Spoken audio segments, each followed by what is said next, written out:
Hi, I'm Reed Peterson, and welcome to Grief Refuge. Thanks for listening today and letting Grief Refuge be a resource to help you cope with your loss. The mission of Grief Refuge is to help you find peace and purpose after loss. Finding peace helps you survive these painful emotions that go hand in hand with grief. Finding purpose helps you live life more fully. As you settle in to listen to today's topic, I invite you to download the Grief Refuge app for more support. On the app, you will find daily content to validate your feelings, soothe your grieving heart, and calm your grieving mind. To get the Grief Refuge app, open the App Store on your phone and search for Grief Refuge. Today, I'm joined by Lisa Marie Conine to talk about the unique ways she supports people in grief. Lisa Marie uses plant medicine, and she views plants as helpers to people needing extra support. Now, I find this fascinating, how she approaches her work. She's doing very special work, and you've got to listen to see how she does it. Enjoy the conversation and the introduction to this sacred work called Plant Medicine for Grief. Hey, Lisa Marie, thanks for being with us on the Grief Refuge podcast. Hey, thank you so much for having me. I'm glad you're here. You and I have a little bit of a backstory, just not really knowing each other professionally, but through the ether, getting an introduction and learning a little bit more about each other's approach to supporting people in grief. And I'll be the first to say that I think your approach is rather unique and rather special. And to me, it's appealing and I find it really important. And quite honestly, I'm very unfamiliar with it because you use natural plants in helping with grief and healing. And so you seem to know grief quite well, I get the sense. How did grief Mhm. become like a theme of, some of the ways you support people? Sure. Yeah, thank you so much for, like I said, for having me and for sharing that to start. Yeah, this is a question I get a lot. So I serve as an end of life doula or a death doula, and probably the number one question I get is like, how'd you get into this? Or why do you do this? And Um, yeah, it's an interesting question to answer because I could, of course, share many stories of loss and death and all of that, right? Like I have my own personal experiences or initiations with loss. But I think actually what you said is perfect. Like you said that I seem to be familiar with it, and I think um, the answer I want to say is that I've found myself able to lean into grief and become familiar with it, and I think that that's actually uh, a choice, and it's also something that we can like build capacity for, and so it's it's become a part of my life just naturally, like I said, through lots of experiences of loss, especially when I was younger. But then when I look back on my experience, I can see many moments where I chose to turn towards it or lean into it, rather than like shove it away or ignore it. Um, and so, yeah, I've just been around a lot of people in transition, whether they're dying or going through big transitions in life. And it's just felt like a part of my, um, yeah, makeup, I guess you could say, to lean into that and show up and become familiar with it, instead of ignoring it. And to be completely honest, the reason for that is still a little bit of a mystery to me as well. So I think that's what I'm trying to say is that sometimes that question is hard for me to answer because I still don't know. I'm still figuring it out, but I know that it's something that uh I don't fear. And I think like that's the biggest piece. Mhm. that shows up in my work with folks and in my own journey. To me, it sounds like it resonates. And sometimes we don't always have, a full explanation for what we do or how we do it. And, what I've come to learn as far as our interactions is that your intuition is strong. And you also have, I don't know if I'd call it a gift. That might be the best word, but a gift of holding space. I'm remembering, our first conversation, and I'm typically a very reserved person.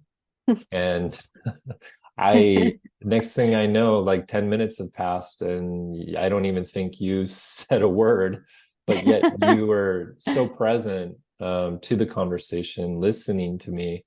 And I said, I think you remember, I said something like, "Oh, well, you must be really good at what you do because I already feel that much that comfortable, talking to you." And so that memory comes to mind, and that speaks to, some of the qualities that I've quickly observed in how you show up for people. And this work, it's strange. Wouldn't you agree?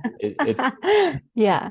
It's a strange field, and Yeah. everybody listening, they're seeking something. They're seeking, often the case, they're looking for ways to feel better. Hmm. You who's got the earbuds listening, I understand that you're in a lot of pain. Lisa Marie understands that you're in a lot of pain.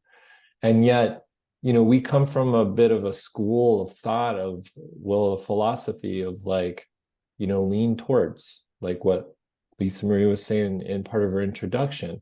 And yet that sounds so counterintuitive, to addressing the pain. It's like, no, no, I want to make it go away. I want to feel better. Well, yes, we want you to feel better too, but there is a mystery as far as leaning into some of that, leaning into grief a little bit more in order to process it and work through it. There's a quote that comes to mind. It's now is the time to understand more so that we may fear less. Now that's associated with the emotion of fear, but at the same time, I could easily replace fear with grief. Mm. Now's the time to understand our grief more so that we may grieve less. It's so counterintuitive, but that's a little bit of a philosophical soapbox for me. We'll come back to the conversation itself, but understanding grief, knowing grief, and it being a part of your professional life, Mm. is there, if it's okay to ask, is there something that comes to mind personally for you that just kind of, as an analogy, opened some of the doors to Mm. about understanding grief and how it works for you?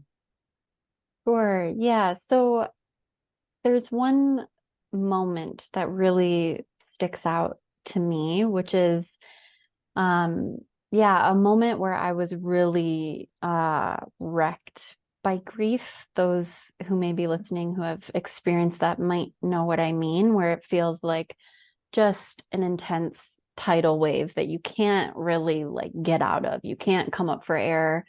It's just pummeling you every day. Um, and I had a very specific experience where I was, my body was reacting, right? So I was physically crying and kind of curled in a ball and having that type of physical experience with it. And there was something that happened within me where instead of doing the like resisting this hurts so bad type thing that you were saying, I just want to feel better, something happened where it was almost like I felt something in my heart space kind of click open.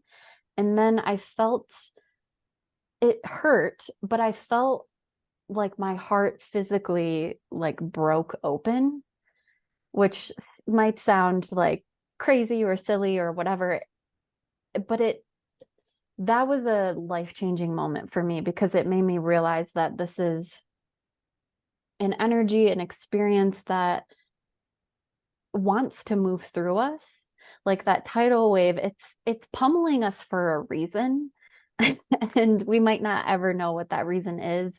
I still don't know how to fully articulate it, but in that moment, like I felt something shift in my body, in my energy, in my whole yeah, way of viewing the world and my lived experience. And it opened me up to a deeper and wider capacity to feel, to number one, just feel, but really feel love.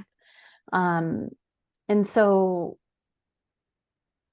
ever since having that experience just in my own journey, I can now kind of see that in others and feel that I'm able to, yeah, hold them as they kind of navigate that pummeling and maybe help create the space for that type of moment to happen because um yeah, it was one of the most incredible moments of my life, even though it was incredibly painful. And when I look back on it, there wasn't anything like special about that moment. I was just like crying in my bed. But for whatever reason, that's the moment that something like broke open. Um, and so, yeah, for people to just know that that is possible, that like there can be an opening or there can be a movement or a deepening, and it doesn't necessarily mean you're going to feel better. But I feel that having that experience helped me feel uh I don't know, a level of um trust in a way to that mystery that you're speaking of.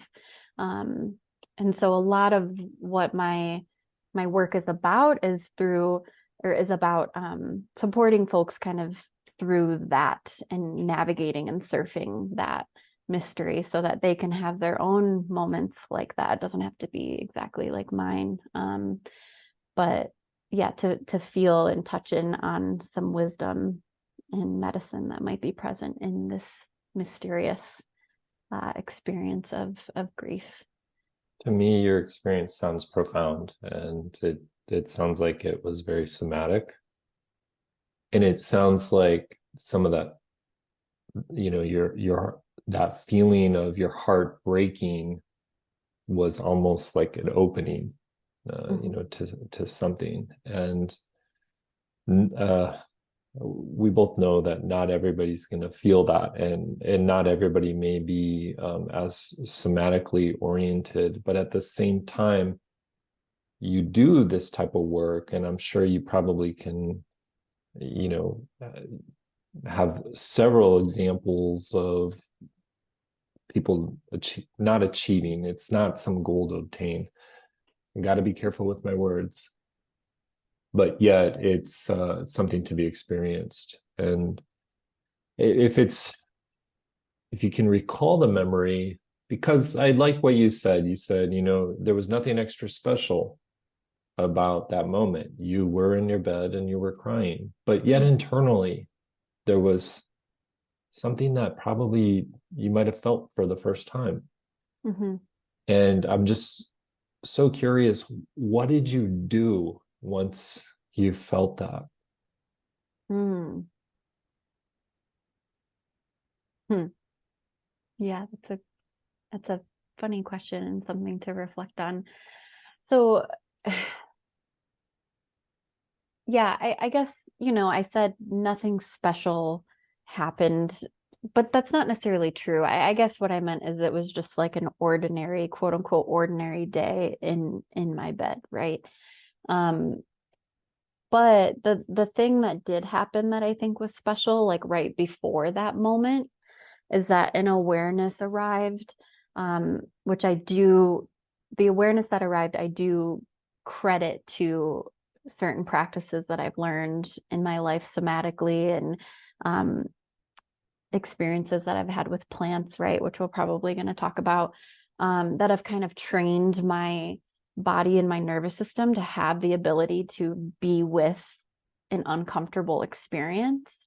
And so the awareness that arrived was like an awareness of don't leave this moment. Like, don't turn away. Maybe 10 other times before that, I maybe had reached a certain edge and was like, okay, that's enough. I can't go there. But something came in that was like, we're going to go there this time. Like, don't leave this moment. And then I had that feeling of something kind of breaking open. And again, like I said, it hurt, but it also felt really beautiful and like a huge release. It felt really good. Um, but yeah, your question is like, is your question what did I do after, I guess, or what did I do? I don't know. I'm trying to actually think back. Um, Yeah, I'm curious, like, did you run and take a shower? Did you make mm, yourself a cup of tea? Did you put on your sweats and go run for 20 miles? yeah. I'm kind of curious, this is a projection of mine, Lisa Marie, but if the experience was that profound, it's just, coming back to the human experience. I'm so curious, and your nervous system, and thanks for mentioning that. Mhm. But I'm so curious, like, with that level of profoundness, how does Lisa Marie respond to that, especially for the first time? Yeah. Well, it's interesting because um yeah, it that moment happened in a time where I was in a pretty dysregulated place from like a nervous system standpoint. Um yeah, so I'm having a hard time remembering, honestly, which is something that happens when, you're in an experience of grief. Sometimes memories are hard. I remember that moment, but I actually don't remember what I did after. Now that you're asking me this, I probably like maybe got up after that, got some water, maybe made some tea. That's a usual event of mine. And yeah, rested. Like I I don't know. Yeah. Yeah, Lisa Marie, you had said that your nervous system was in a state of dysregulation.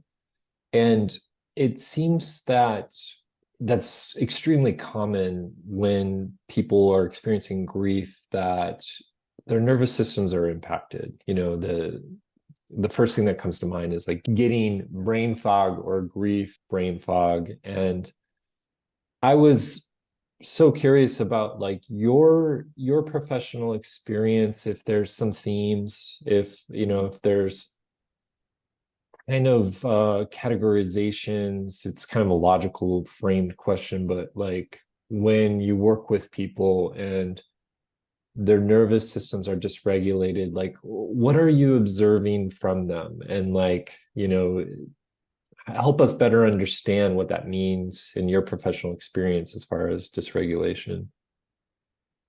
Yeah, absolutely. And it's interesting because when I have someone in front of me and they're experiencing the symptoms of grief or nervous system dysregulation, like you said, I don't like to use like classifications because everyone is unique, but it can be helpful to recognize like what someone is exhibiting. And for me as a practitioner to realize they might be in what I like to call like a triage situation.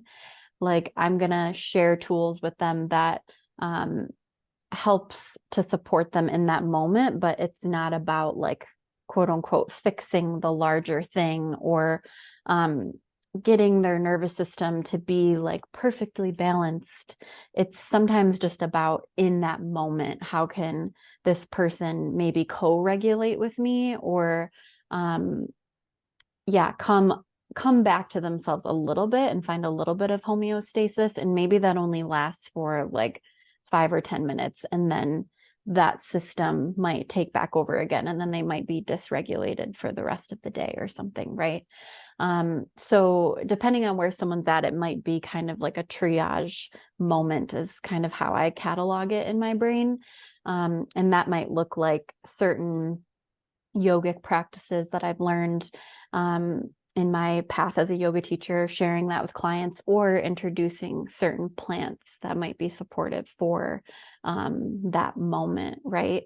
Um, Also, if someone maybe they're not in like a triage moment anymore, like in a higher moment of crisis is another way you could say it, but maybe they're in a moment of like, yeah, just things feel really heavy or they can't get out of a certain nervous system response, then that might warrant different tools and more of like a recovery type approach with certain yoga practices or plants. Um, that tends to be how I look at it sometimes because yeah, sometimes I have someone in front of me and I might have all of these ideas of the things that could potentially help their nervous system and help them feel more present and move their grief or express it or whatever, but they might not need that. It might be like a crisis type moment. Um, yeah. Yeah. Does that answer your question? It does. It's really intriguing. And so what I'm hearing is that you really pay attention to whom you're working with, whom you're supporting, because they're gonna be the teacher for you. They're gonna be the teacher of like this, you've got tools. And it's like you read the cues from the person you're supporting, and then the tool will be utilized, Mhm. something somatic or a specific plant. I had this assumption, I'm going to be very transparent. I had this assumption that, like, when you worked with somebody and you were using plant medicine, Mhm. you would have a starting point. Like, everybody starts with lavender tea, for example, if it were that Yeah. easy, right? Mhm. Yeah. But gosh, it's hard to probe or hard to try to learn Mhm. more without a specific person. But could I use myself as an Sure. example? Yeah, please. Well, okay, so in a current situation at the time of this recording, we're in a rural area, a more rural area of Northeast Ohio. Mhm. And it's been very different from what our lives have been like. I haven't experienced death related loss that's impacted me, but at the same time, I'm feeling a lot of grief. Mhm. And part of it, the dynamic is deep. Part of it has to do with my wife and I are currently in her grandparents' home. This home has been vacant for 8 years. Mhm. And so at one time, this home was a haven for my wife. As a child, she came here and she has fond memories with her grandparents, with her aunts and uncles. There was a community here. But our time in the present, there's a lot of death. And I'm not Mhm. saying that to be dramatic. Like, there's very little life here. Mhm. And so we've really tapped into a lot of grief. We've honored it and we've leaned into it. Mhm. But at the same time, Lisa, I can't say that we've, for lack of a better term, learned from it. It hasn't really opened us up to anything beyond our current experience.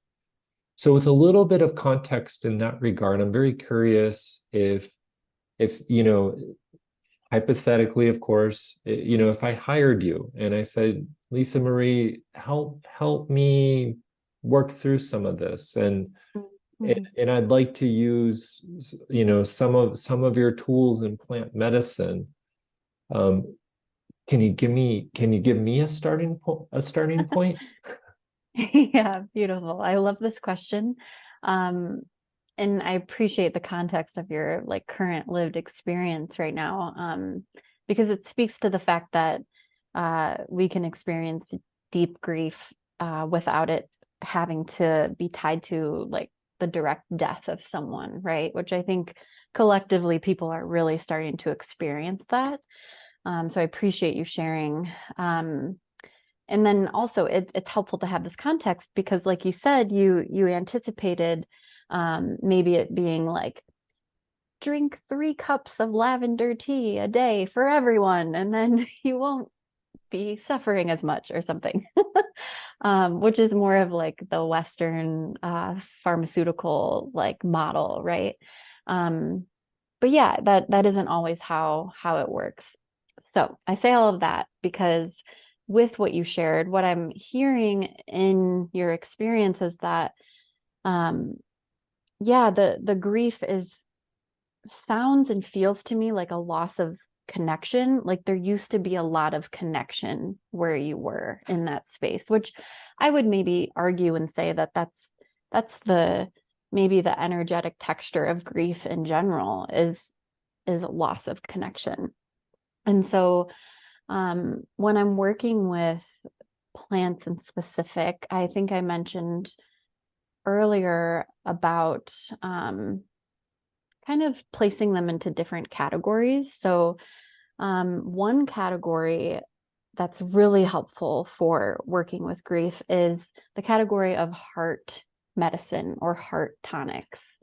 And so, when I say heart medicine, that might be more of like a spiritual lens, but then there's also heart tonics, which are plants that have benefits for your actual physical heart. And it just so happens that they're usually the same. The plant does the same thing. It can open up your like loving heart and nourish your blood vessels and support your physical heart, right?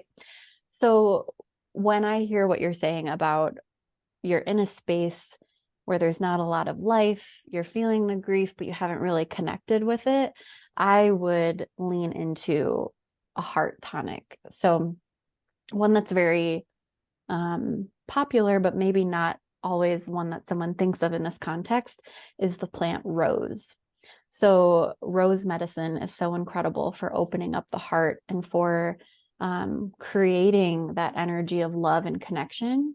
And so, I might recommend for you that you make some rose tea, maybe put some roses in the space, and then furthermore, the next step further is creating some type of ritual, right? So I might suggest a ritual and help someone craft a ritual with that plant to basically create a connection between you, the plant, and the grief, the experience that you're having, and to really create a space for it to speak to you and move through you. Because like you had said, you're feeling it, but you're not really like you haven't really connected to it yet, or maybe felt the full depth of it.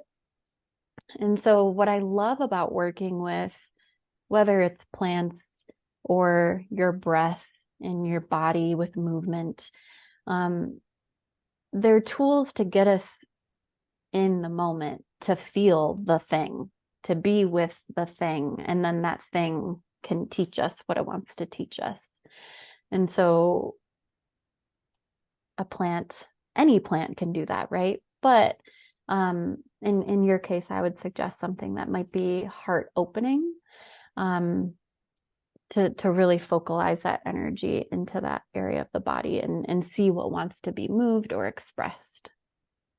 That was beautiful. I'm really touched. I find it extremely fascinating because back to, the introduction of our conversation, your approach is unique. And I've talked to so many people in this grief space, professionals, people needing support.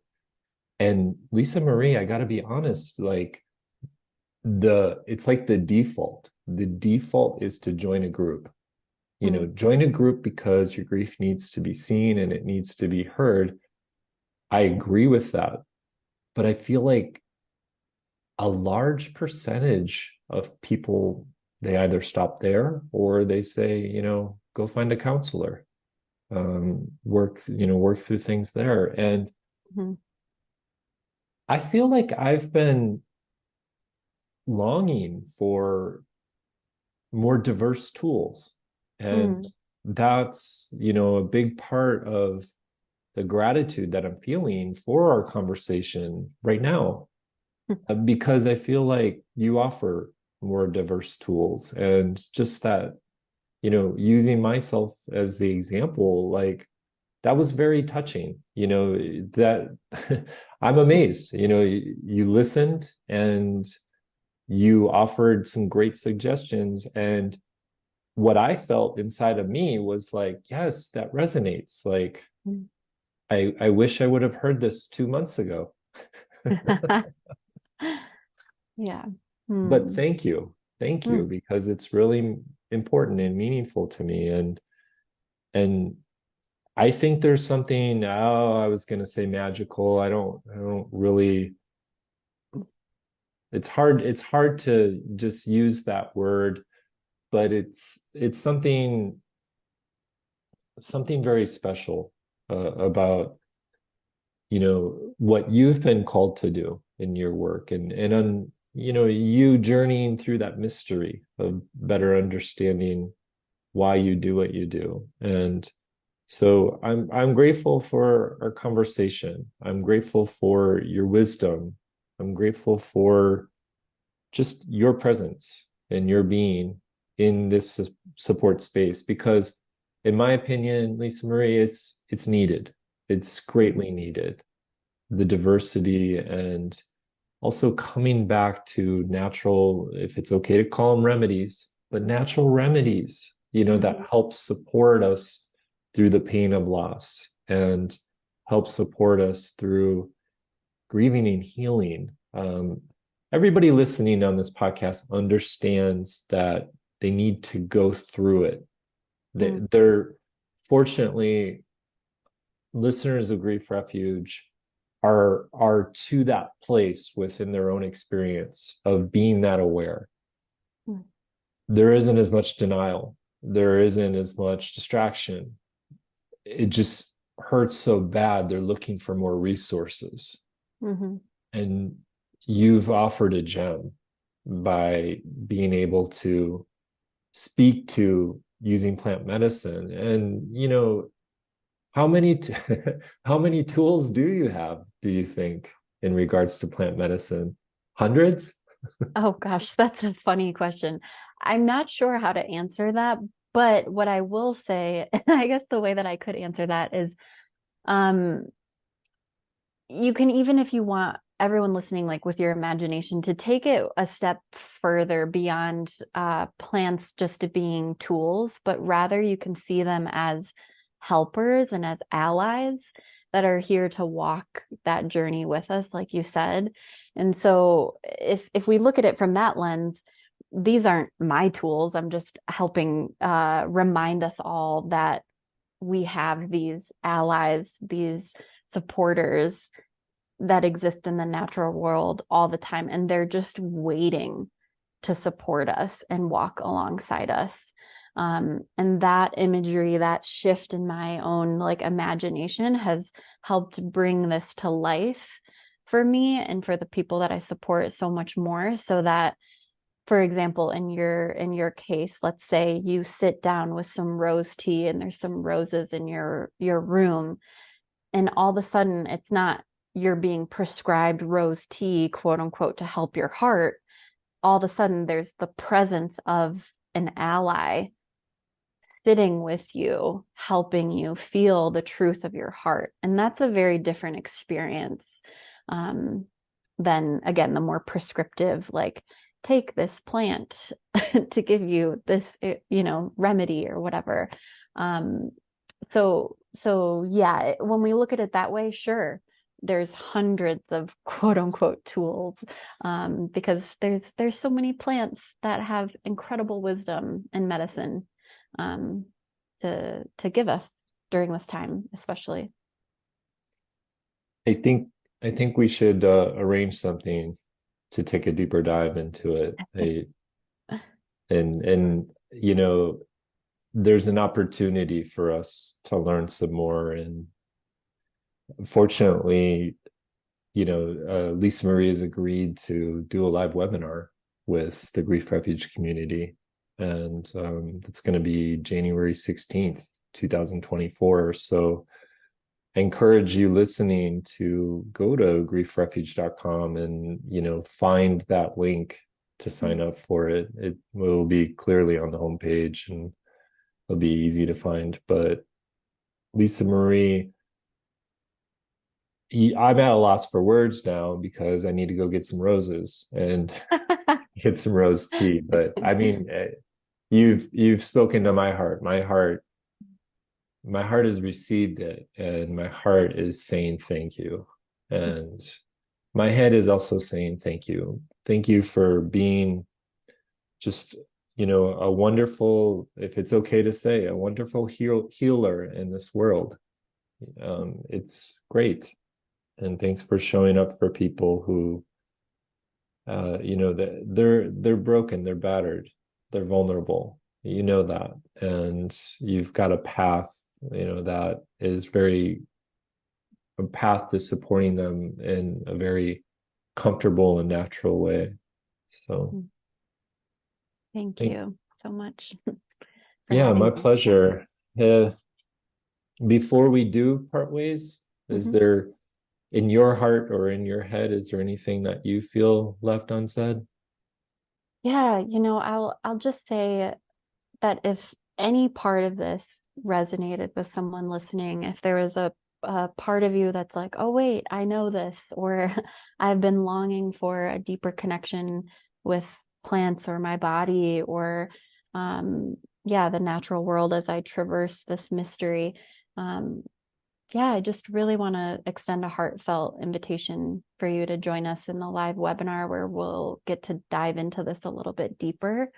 And lastly, I'll just say listen to those impulses, whether you come to the webinar or not. If there's a certain plant that's been getting your attention, listen to it. Like that's part of the great mystery I've found in grief in this whole realm is that uh there's a certain form of communication that starts to happen, and if we can tune into it, then those helpers show up, right, and they start to walk alongside us. So if that has been happening, or if this conversation is serving as that for you, um, then listen to it and lean into it and see where it takes you. Fantastic. And for people who already know, it's not just listening to more what's in front of them, but wanting to, connect with you and listen to your wisdom specifically. How may they contact you? Yeah, yeah. So they can reach out to me via email. My email is belovedgateway@gmail.com. I'm also at Beloved Gateway on Instagram.